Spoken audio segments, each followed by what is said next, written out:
Under the cold, gray expanse of a late autumn sky, the high plains lay quiet, their brittle grasses rustling softly in a wind that smelled of dust and coming snow. Elias Thorne rode alone, his silhouette a dark, moving point against the bleached landscape. The rhythmic groan of his saddle was the only interruption to the vast silence. It was a solitude he'd come to crave, a deep emptiness that mirrored the one he carried inside, but he knew this stillness could shatter without warning. That moment came not with a bang, but with a faint, high-pitched wail that sliced through the crisp air, a sound too thin for an animal, too raw for anything but a child's terror. He pulled his mount to a stop, his senses on high alert. Another cry followed, weaker this time, and his boots hit the ground before he'd fully processed the decision. With his Winchester held ready, he moved carefully toward the sound, each step a soft crunch on the frosted ground. Tucked between a cluster of low-lying junipers and a large rock outcropping, he saw them two small girls, no more than 5 or 6 years old, huddled together. Their breath rose in white clouds in the frigid air. A gaunt coyote stood a few feet away, its ears laid back, a low snarl rumbling in its throat. The older girl had her arms wrapped protectively around her younger sister, a fragile shield of deerskin and small bones.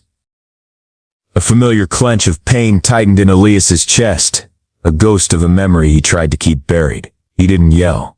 A sudden noise could panic the children or spur the animal to attack. Instead, he moved slowly, deliberately, his eyes locked on the coyote. He brought his rifle up in one smooth, practiced motion. The coyote's growl deepened.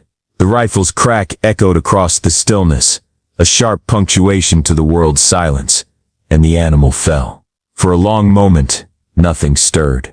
The girl's eyes, wide and dark as a winter night, flitted between him and the still body of the coyote. Elias lowered his rifle and crouched, trying to appear less threatening.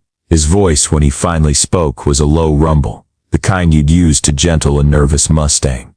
"It's over now." Whether they understood the words didn't matter. The calm reassurance in his tone did. He unhooked his waterskin and offered it. The older girl hesitated, then took it, holding it to her sister's lips first. The younger girl drank greedily, some of the water spilling down her chin before her sister passed it back. They were painfully thin, their cheeks hollowed, their worn clothes of buckskin and frayed leggings smudged with dirt and torn. Elias shrugged off his wool coat and wrapped it around them both. The older girl clutched it fiercely, her small chin lifting in a defiant gesture that spoke of a deep, unyielding will to protect. A small, sad smile touched Elias's lips at her fierce spirit, but it vanished quickly. The wind had shifted and the air bit with a new cold. His camp was about a mile to the west. He led them toward it, letting them walk, but staying close enough to catch them if they stumbled. The younger girl's hand found his sleeve, holding on with a surprising grip. Each step they took left dark prints in the light frost, as if stamping out a path from which there was no turning back. The faint smoke from his campfire greeted them as they neared his small canvas tent. Inside, the air was warm with the scent of pine and hot coffee. Elias settled them by the fire where the flames danced and hissed. The girls knelt, holding their hands out to the blessed heat, their eyes darting around the small temporary shelter as if cataloging its safety. He poured himself a cup of coffee and scooped a generous portion of venison stew into 2 tin bowls for them. He added some hardtack bread which softened when they dipped it into the broth. The older girl, whom he would later learn was named Lyra, ate quickly, without looking up. The younger Lyra took small, hesitant bites, her gaze drifting around the tent between each spoonful, as though evaluating whether this place would truly keep her. That night, after the girls had fallen into a deep, exhausted sleep on the buffalo hide rug, Elias sat with his coffee staring into the flickering fire. The tent was silent now, save for the soft rhythm of their breathing. For years he had been a man of silent spaces, preferring the stillness of the open range to the painful echoes of a home that was no more. The last time a child had slept near his fire, it had been his own daughter, Isla. He remembered her small hand, so trusting, tucked into his.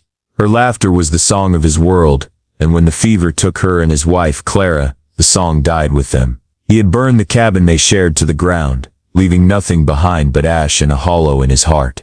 He felt the old grief rise, sharp and familiar, but as he watched the 2 small figures huddled together, a different emotion surfaced.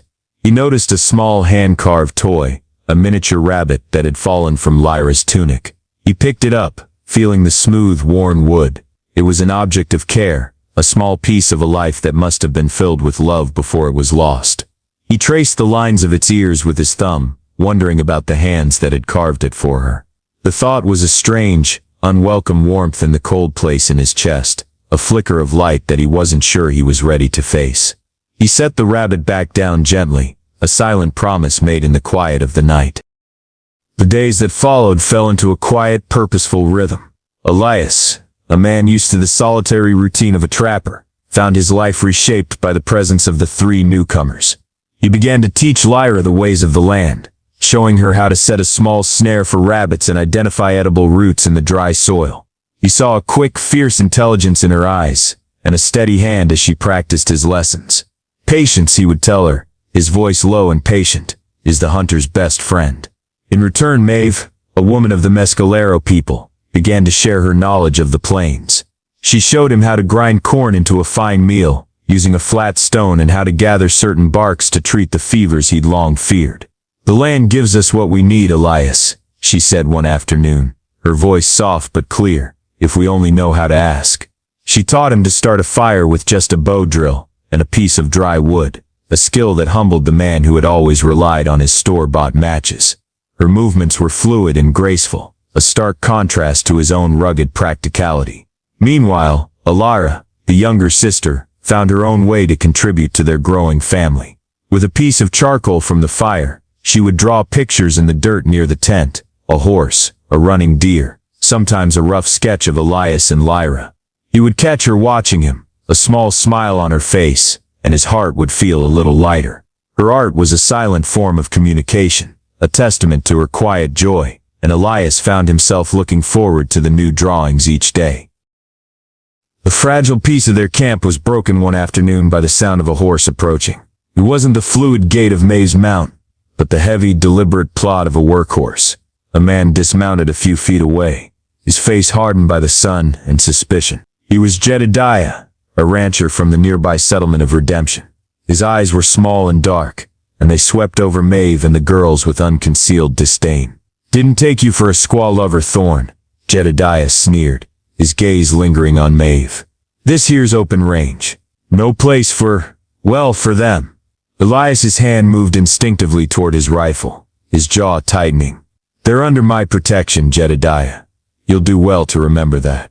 Maeve stepped forward, her shoulders straight. She met the rancher's hostile gaze without flinching. "We take only what we need from this land, and we give back to it," she said, her voice calm. "Your cattle trample the earth, leaving nothing for those who came before." Lyra's small hand found Maeve's, gripping it tightly. The act of defiance, quiet but firm, was a silent statement. Jedediah snorted. "Just watch your step, Thorn. Folks in town don't take kindly to this sort of thing. This land is for honest folk." He mounted his horse and rode off, his words a poison in the crisp air. After he was gone, Elias muttered an apology. "Some men are just small," he said.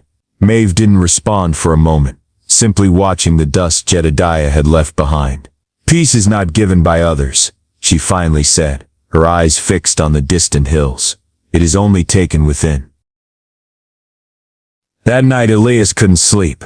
The firelight painted Maeve's profile in gold as she whispered to her daughters, her voice a low, melodic murmur in a language he didn't understand. He couldn't make out the words, but the tone was all that mattered. She was telling them that they were safe now, truly safe, and the word clung to him, a new heavy feeling. He realized with a sudden aching clarity that he wanted to be the one who kept that promise true. He wanted to be the source of that safety, the anchor for their small, fragile world. The thought was both terrifying and comforting, a burden he hadn't known he was waiting to carry. The next morning the growl from the edge of the camp was different, not the familiar, nervous yip of a lone scavenger. It was deeper, more guttural, a sound of hunger and coordinated cunning. It sent a shiver down Elias's spine that had nothing to do with the cold. He went to the tent flap, rifle in hand, his senses on high alert. The sight confirmed his fear. It wasn't a lone coyote, a pack of 5 wolves, their coats shaggy and thick against the cold, circled the camp, their eyes gleaming like embers in the pale morning light. They moved as a single entity, silent and relentless. Maeve was already moving, her actions a blur of practiced grace. Shepherding the girls inside with a firm hand, she grabbed her bow from a peg near the hearth. Lyra, her face a mask of fierce, unblinking determination, fetched a handful of arrows from a quiver and placed them in her mother's hand without a single word of hesitation. Their movements were a silent, synchronized dance of preparation. The wolves spread out, a silent, coordinated threat, tightening the circle around the camp. Elias fired, the report of his Winchester rolling over the snow, a thunderous crack in the stillness. The lead wolf, a massive gray beast, dropped with a choked cry.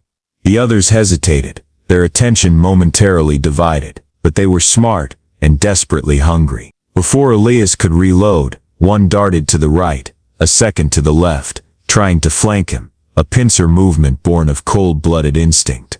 Left. Maeve's voice was a low, sharp command, cutting through the frosty air. Elias pivoted, a half-second of pure instinctual trust guiding him.